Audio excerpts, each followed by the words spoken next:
Hello everyone, welcome back in Civil Information. In this video, we are going to learn about overall stability of structure. तो देखते हैं overall stability हमारी क्या होती है structure की. Overall stability, for overall stability external stability is compulsory, as well as we know that overall stability is the combination of external stability plus internal stability. If any structure is externally stable or plus internally stable, then we can say that it is overall stable structure. But in some cases, जैसा कि अगर हम लोग चाहे तो यहाँ पे लिख भी सकते हैं कि कुछ केसेस में ओवरऑल स्टेबल तो स्ट्रक्चर हमारा होता है, but maybe over stiff externally और डिफिशियंट इंटरनली.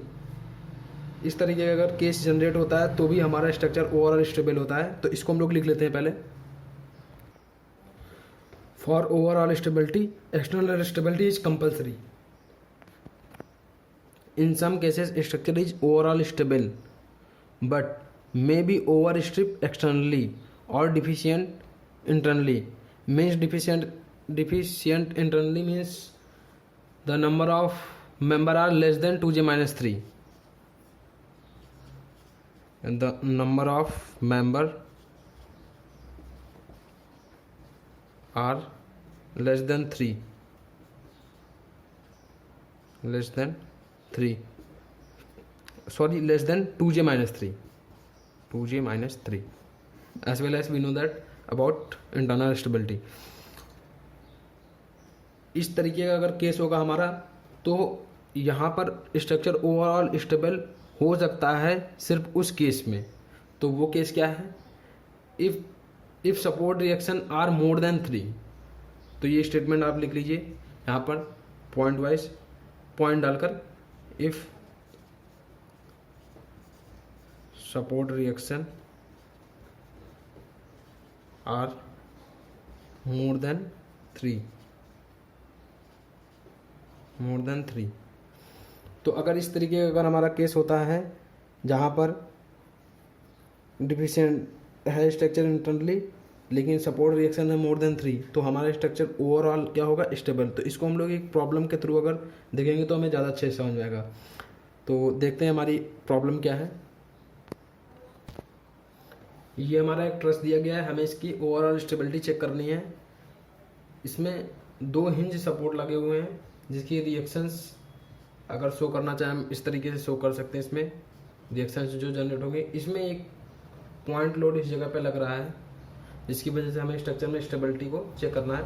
अच्छा, यहाँ पर इसके जॉइंट्स दिए गए हैं ये.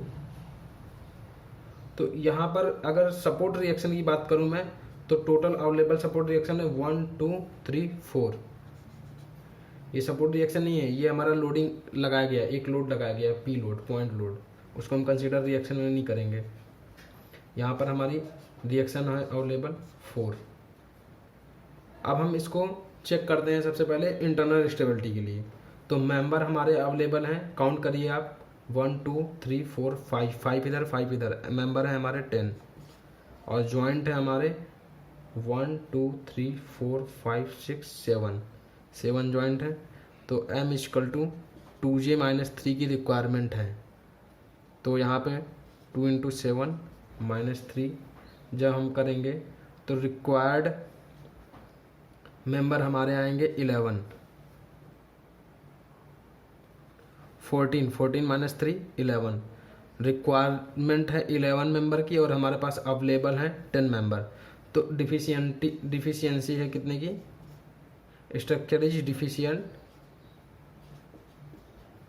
To 1 degree. Deficient to 1 degree, एक की कमी है एक मेंबर की.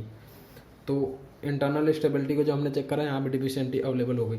लेकिन बट अब हम यहाँ पे बोल सकते हैं but structure is overall stable. But structure is overall stable because there is one extra reaction available जिसको हम लोग रिडंडेंट रिएक्शन की तरीके से यूज कर सकते हैं. तो ये स्टेटमेंट आप लिख भी सकते हो बिकॉज देयर इज, क्योंकि मिनिमम 3 रिएक्शन होने चाहिए एक्सटर्नल स्टेबिलिटी में, हम लोग ये स्टेटमेंट देख चुके हैं, लेकिन यहाँ पर 4 है। तो ये जो 1 एक्स्ट्रा हमारा सपोर्ट रिएक्शन है वो हमारा रिडंडेंट रिएक्शन की तरीके से वर्क करेगा, जो कि इस डिफिशियंटी को फुलफिल करेगा। इस वजह से ये स्ट्रक्चर क्या होगा, हमारा ओवरऑल स्टेबल होगा। तो इस स्टेटमेंट को लिखते हैं because there is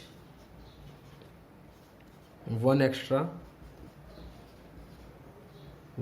redundant reaction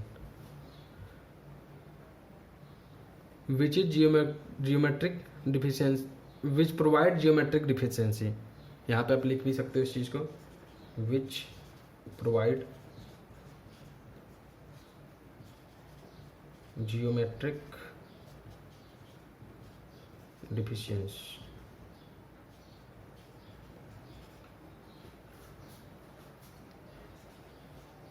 तो यही स्टेटमेंट जो हम ओवरऑल स्टेबिलिटी के स्टेटमेंट थे वो इसी चीज़ को बोल रहे थे। अब हम लोग एक और प्रॉब्लम को देखते हैं जिससे हमारे डाउट्स और क्लियर होंगे। तो इसको आप नोट करिए, सेकंड प्रॉब्लम फिर मैं आपको बताता हूँ। ये हमारा एक अलग ट्रस्ट दिया गया है, इसमें हम लोग ओवरऑल स्टेबिलिटी को चेक करेंगे। इसमें हमारे 4 सपोर्ट रिएक्शन हिंज सपोर्ट दिए गए हैं, जिसमें हमें सपोर्ट रिएक्शन को अगर मैं यहाँ पर अगर शो करूँ तो हमारे सपोर्ट रिएक्शन इस तरीके से अवेलेबल है। यहाँ पर ये आपस में परपेंडिकुलर होते हैं।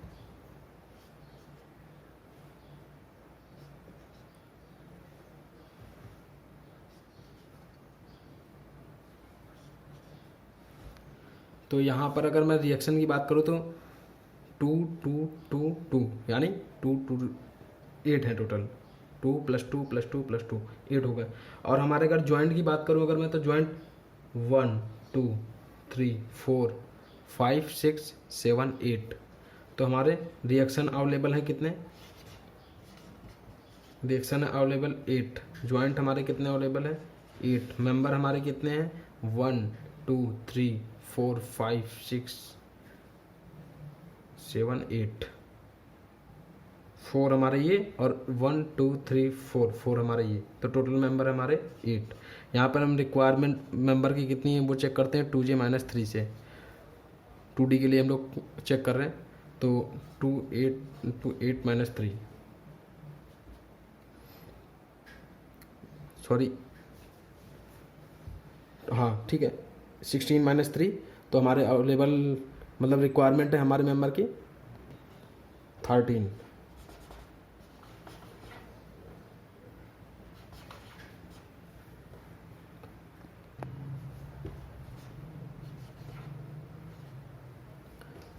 की हमारी रिक्वायरमेंट है और अवेलेबल है हमारे पास 8। तो यहाँ पर डिफिशियंसी अवेलेबल हो गई है 5 की। तो हम लोग ये चीज़ लिख सकते हैं, structure deficient to 5 degree but overall stable, because यहाँ 8 को हम लोग लिख सकते हैं 3 + 5। तो 5 हमारे रिडंडेंट रिएक्शन यहाँ पर अवेलेबल है विच प्रिवेंट जियोमेट्रिक डिफिशियंसी। तो हम लोग ये स्टेटमेंट लिख सकते हैं but structure is overall stable because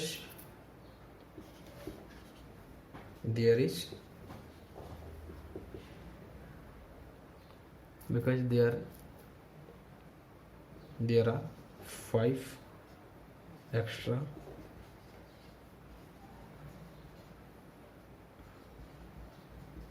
redundant reaction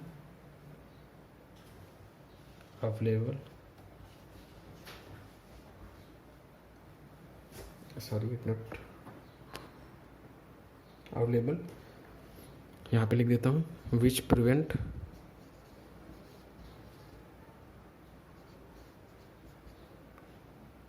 geometric deficiency.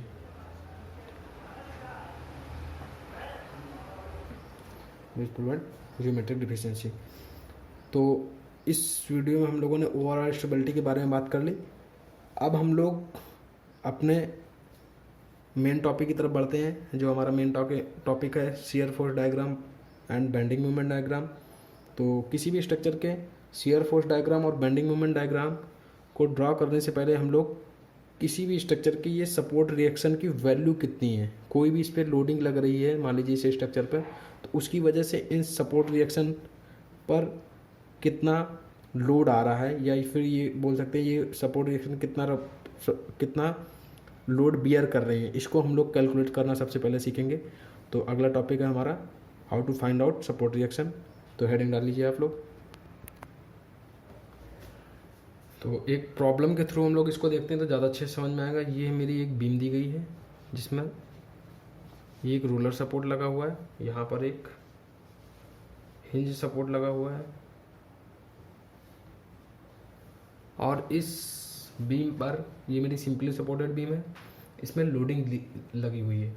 यहाँ पर 70 किलो न्यूटन का एक लोड लगा हुआ है, यहाँ पर 100 किलो न्यूटन का एक लोड लगा हुआ है, और यहाँ पर मान लेते हैं 50 किलो न्यूटन का एक लोड लगा है।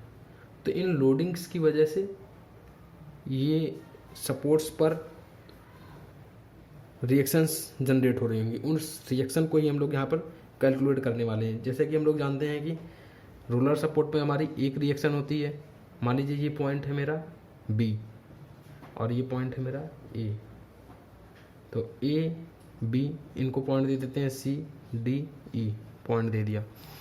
तो यहाँ पर रोलर सपोर्ट में हम लोग जानते हैं कि सिर्फ एक रिएक्शन अवेलेबल होती है, तो एक रिएक्शन यहाँ मैंने शो कर दी वर्टिकल, इसको मैंने बोल दिया आर बी यहाँ से रिएक्शन एक जनरेट हो गई। इसी तरीके से यहाँ पर दो सपोर्ट रिएक्शन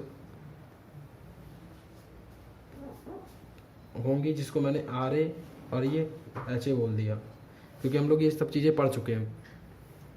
अब हम लोगों का सबसे पहले काम है इसी सपोर्ट रिएक्शन को कैलकुलेट करना, एच ए की वैल्यू कितनी होगी, आर ए कितनी होगी और आर बी की कितनी होगी।